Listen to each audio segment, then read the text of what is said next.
The day has finally arrived. The best patch since the start of Heart of Thorns has finally come into the game. The most undoubtedly terrible bug, the most slapdash, ridiculous thing that the devs had put in the game was the clipping of the Aurelium node into the Platinum node in my home instance. By God, they've gone and fixed it. So yeah, yesterday while I was going on and on about the January 26th patch, the first seasonal update, their new announced idea of how they're going to be doing updates as the years go along, it actually turned out Arenanet dropped a patch into the game while I spoke. This has a completely different set of changes that weren't expressed in that blog post or any stuff we already talked about, because it's actually live already. Now, there wasn't anything super mind-blowing, anything completely crazy different in most areas of the game, but there was a huge thing dropped onto the Black Lion Trading Company, and a lot of quality of life given to gliders, particularly people who play in very laggy environments. That could mean people like me who live in EU and we play on NA, or more reasonably and more commonly, OCX players are suddenly having much better experiences with the gliders. Now, I raided yesterday, and I cannot express to you guys how different the experience is now while fighting Gorseville, how much tighter you can be, how much more skill-based you can be with the glider. It's fantastic. Well, what was this change, WP, you're wondering? They've made deployment of the glider client-side instead of server-side. Now, to some of you, that may sound like jargon, but the actual in-game difference it makes is considerably huge. So if you're not quite sure what this means, in Guild Wars 2, certain things, certain actions you take as a player are being continually registered like server-side, and you have to wait for the server to respond before you can do them, such as when loot drops from an enemy, I believe. I could get slight things wrong here, but other things don't have to wait for that server response. So a good example for that is opening some element of your user interface, or more commonly running around, right? Like, so in some MMOs, think about those old MMOs used to play, the click to walk based ones. You would click to walk and there could be a lot of lag before suddenly you move, and that's where it's not client based with your movement. One of the biggest, most notorious things about Final Fantasy XIV's original release was that all the UI was waiting for the server to open. So when the game released, you couldn't do anything. You couldn't open your inventory, you couldn't look at your character panel, because everything would lag the hell out. Well, so when they released Heart of Thorns, gliders were being done server-side. I guess this has something to do with Arenanet trying to detect people using flybots or moving unnaturally. And so when you would jump, if you were in a complete lag-free environment, if you lived in Texas right next door to the server, you had like a ping of 5 or something, when you jumped and you deployed the glider, you would feel it as Arenanet felt it when they were developing Heart of Thorns. It would deploy instantly, it would be seamless, it would be wonderful.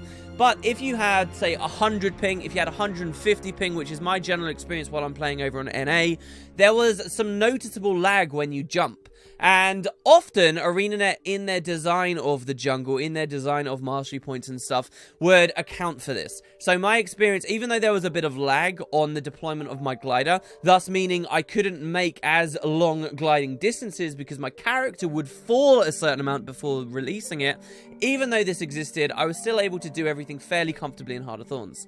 However, as a YouTuber, when I upload a video and my ping spikes up to 300, I would suddenly find at just 300 ping, which is fairly common for OCX people to have all the time, that there were a lot of jumps I just couldn't make. There were a lot of areas that, especially when I was just trying to explore and have fun with friends, and we'd glide to weird random routes and see if we could break out of the maps or whatever, you'd find that suddenly your friends with lower ping could make all these jumps and these long distance glides that you just found it impossible to. It had nothing to do with your holding off spacebar when you made the initial jump. It was entirely to do with the lag.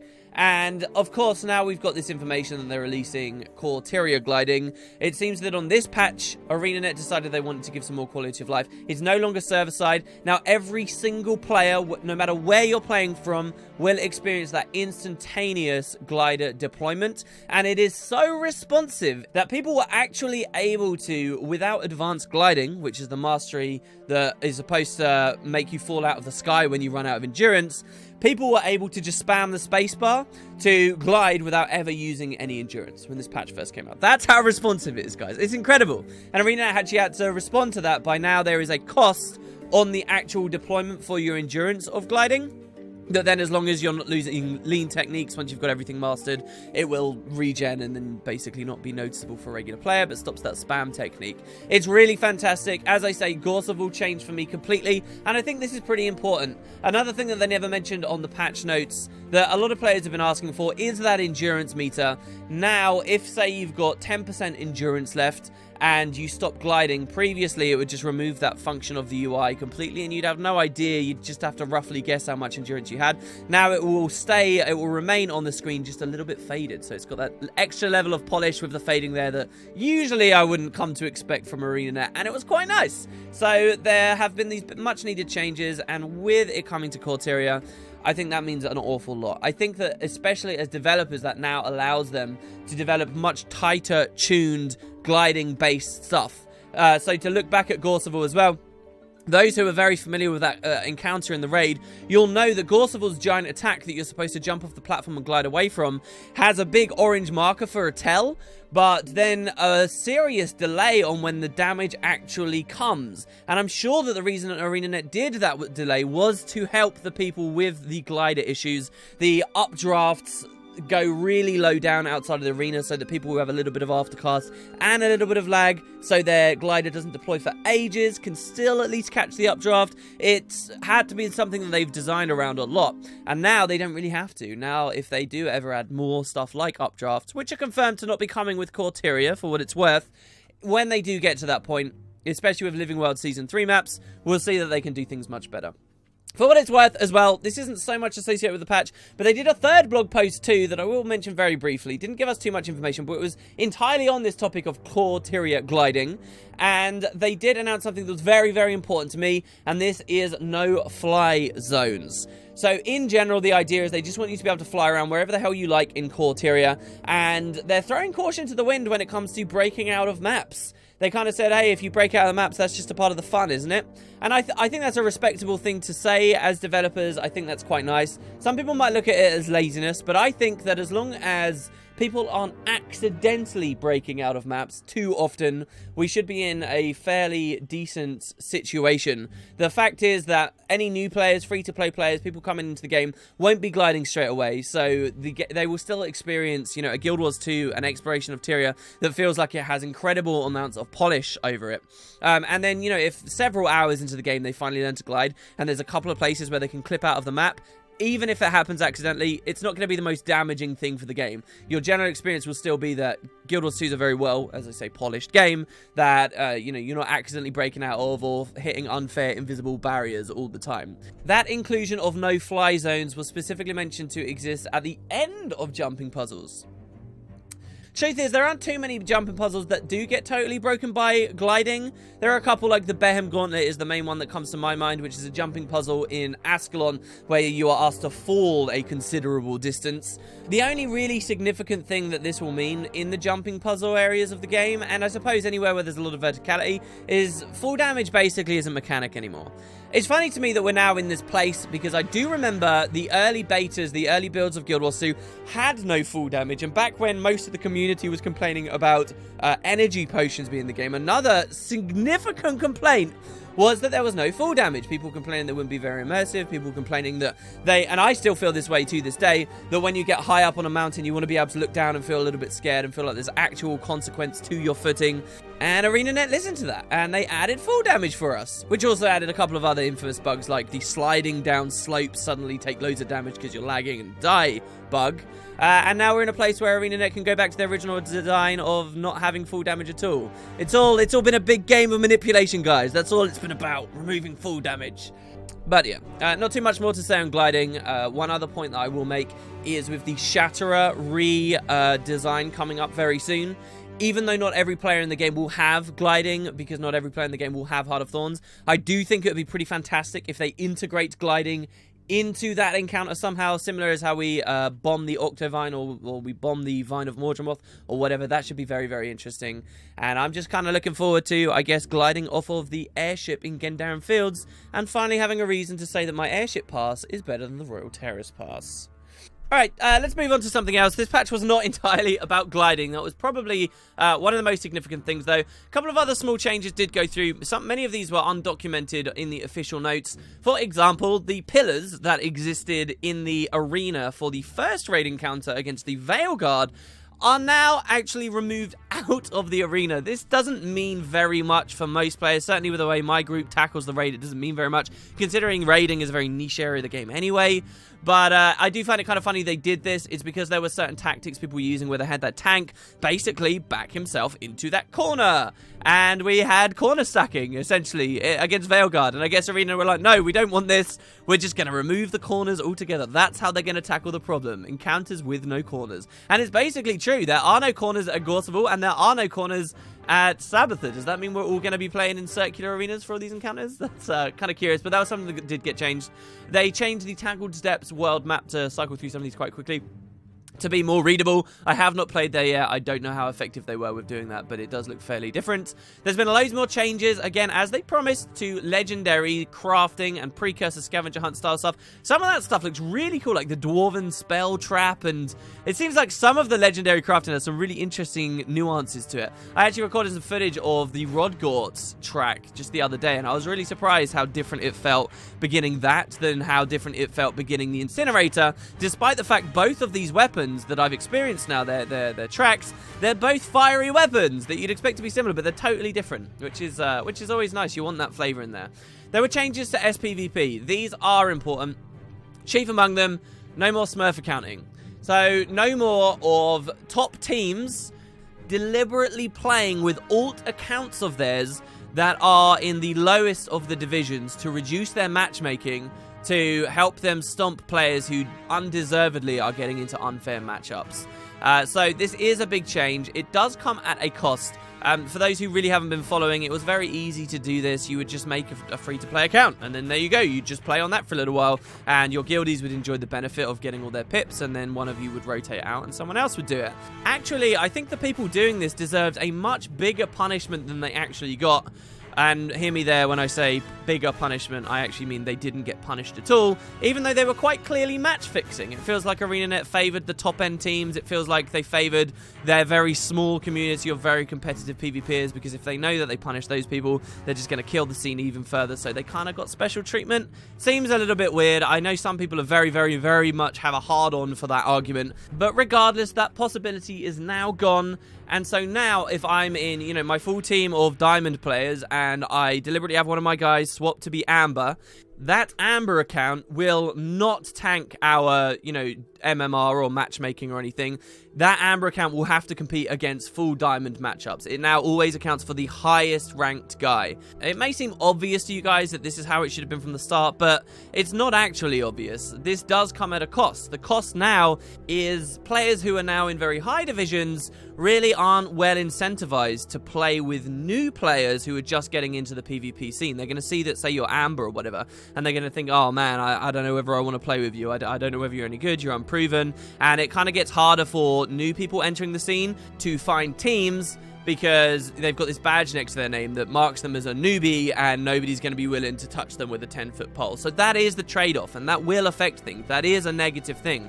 But you kind of have to pick your poison, right? Do you want people exploiting the system in the way we had earlier, or do you want this new environment? In some ways, I think it's actually kind of cool that Arenanet started with the version they originally had with the Smurf accounting, because that's allowed people to see how bad PvP got in the name of accessibility. In the name of accessibility, we ended up having this really dodgy kind of scenario, and now they've swapped it and they fixed it. And in the future, in a year's time, if someone comes along and says, oh, PvP is broken, I've just started and nobody wants to play with me and it's unfair because I'm good enough, blah, blah, blah, blah, blah, they should change it. People can say, actually, hold on, when they originally released it, it was what you're asking for, and we saw a lot of Smurf and a lot of weird exploitative play, and we'd rather not go back to that. So the community and the devs are all on the same page now as to what is the best situation to be in. Kind of nice. Alright, the last thing to talk about as well are, of course, what's been in the title the whole time, the account bags. Okay, so this really doesn't affect too much of the game, but this is a new thing you can buy from the upgrade section on the Black Lion Trading Company. It's something players have been asking for a long time. They're account bags, or rather, should I say, very important distinction here, account slots. So you can buy 5 of these for your account. They cost 700 gems each, and each one you buy, it will expand your inventory space by 1 for every single character on the account. So if you spend the full amount, which for me came to about, I mean, I already had some gems, but for me it came to about 20 quid, all right? A reasonable amount of money, a pretty considerable amount. If you get all 5, then your account will have 5 more slots on it that are account bound. And being account bound for these slots means that if I put my automatic salvage-o-matic, right, into one of those slots on my main character, and then I log on to a level 3 character who has only just left the tutorial instance, that level 3 character will have that same slot there and that same item in it. These are slots that are persistent across all your characters. Incredibly useful, but prohibitively expensive. And there's been a lot of talk about this. I'll throw my hat into the ring here. I did get all 5 in the end. This is the first time in a while now that I've actually spent real world money on Guild Wars 2. I absolutely, for that amount of gems, didn't really feel like it would be worth it to transfer gold. It's kind of like, I did a raid 3 weeks ago and I got a ghostly infusion, and I've had a nice little nest egg of money squirreled away in one of my bank guilds, and it's kind of like, oh, do I want to spend all that money, the luckiest drop I've ever got? Do I want to spend that on all these, or should I spend a little bit of money? And I definitely went with the latter, and I think most people will go with the latter too, but a lot are also voting no, they're not going to pay at all, because Arenanet did charge so much. 5 inventory slots is not much. Now, some people will say these slots are only really worth it if you're already a hyper-rich player and you have stuff like infinite bank access, infinite trading posts, all these kinds of things. Then you throw those into those 5 slots, and then every single character on your account will forever have a merchant available, a bank available, all the best stuff available to them at all times, which is a crazy sounding cool idea, but for most of us is way, is a pipe dream, is a million miles away from anything we'll ever actually be able to experience. So what did I put in mine? I put my airship pass in there. If you have a Royal Terrace pass, you could also put one of those in. I got a home node as well. Back when I finally finished maxing out my home instance, I bought one of these and have never really used it, but now this could actually be quite useful. I put my salvage-o-matic in there, and then I kind of had 2 slots that I wasn't really sure what I wanted to go with, so I went with fun stuff. I went with a magic carpet, which again I'd bought and barely got any use out of, so all my characters can run around on magic carpets at any time. And I put my mini Karka, which I've been too scared to account bind and just run all the time, so now that's there and I can double click that whenever I like. So I do think that people get a lot of use out of this, and this is something that I've been really excited about, but it's just so expensive and you get so little. It completely sucks for most of the player base. Now, to be entirely clear here, my problems with this, yes, do lie somewhat in the price, which I think is a bit exaggerated, but at the same time, I think the market will bear what the market will bear. And I think that Arenanet were, after they made this decision, we're going to put this in the gem store, they probably priced it very well. They know what people are willing to spend, they know what a crazy cool feature this is, and they knew that people would spend a lot of money for it. If people don't buy it at that price, it will get reduced in price. That's capitalism for you. That's as simple as it gets. They now know that they've got something incredible that they can put on discounts for sales, and 700 gems is what 700 gems is. You can go further into the speculations as to why they were so stingy about it, and only 5 slots does seem very low. Perhaps one thing that occurred to me is that this could be to do with the server. You know, for our perspective, it's just 5 slots, but if we have 10 characters on our account, not too uncommon, that's actually 50 slots for the server, and maybe this would have been a big problem. You could speculate that it's because they don't want all new characters to start the game with 20 to 30 slots, and then this somehow disincentivizes buying actual bags as a part of the actual game's mechanics or whatever.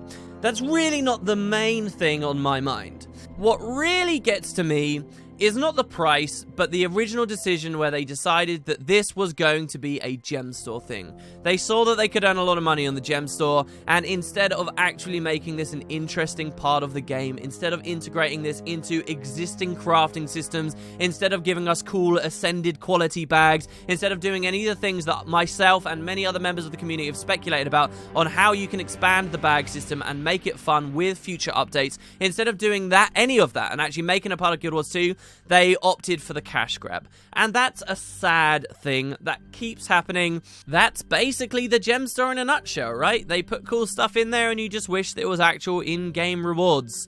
It's funny, I remember when Guild Wars 2 was originally coming out, and people were talking about the gem store, and they were talking about how none of it would be pay to win, right? I'm not saying that the account bags are pay to win, because I don't believe that they are pay to win. They're no more pay to win than any of the other convenience features that they've been selling us. But I remember the only thing people were ever concerned about way back when was that pay to win stuff would exist in the gem store, and these other kinds of features, they would be okay, it would be fine. But now, this fact that the gem store exists, you can really see does cripple so many of the cool rewards that the devs could have put in the game, so many of the cool earnable skins that we may have had in a world where microtransactions didn't exist, and it's one of those things I cannot help but fixate on and get very depressed by. So there you go, no interesting bag crafting for our 500, you know, tailors or armor smiths and so on. It's just a gem store thing. And because it's a gem store thing, being sold at such a high price that people are matching, I think for the rest of Guild Wars 2's existence, we basically won't see this ever be an interesting mechanic. I wonder if that makes you guys sad too. If you bought them, let me know. If you bought the full 5, if you only bought 1 or 2, what do you think you're going to use in them to get the most value? I know most people are upset about the price specifically. For me, I wouldn't feel so bad about supporting them, about giving that money, about spending gems in the gem store, if I knew at least somewhat where that money was going. But it feels like I'm just kind of throwing it into a sink, and there's no indication that it actually goes back to supporting the game and improving the game. You know, just the fact that they're in a lot of money isn't enough to get me happy. I want to see exactly where that's going to. And I suspect most, if not all of us, aren't that big of raging fanboys either. But I'd love to hear what you guys think. That's the patch. That's the latest that's been going on in-game. Nothing too crazy, but I'll keep you guys in the loop as we go forward. Don't forget about the tournament on Friday, where you can earn a precursor. I did another little video today talking about that. Thanks very much for watching, guys. Hope you enjoyed the video, and I guess I will see you tomorrow.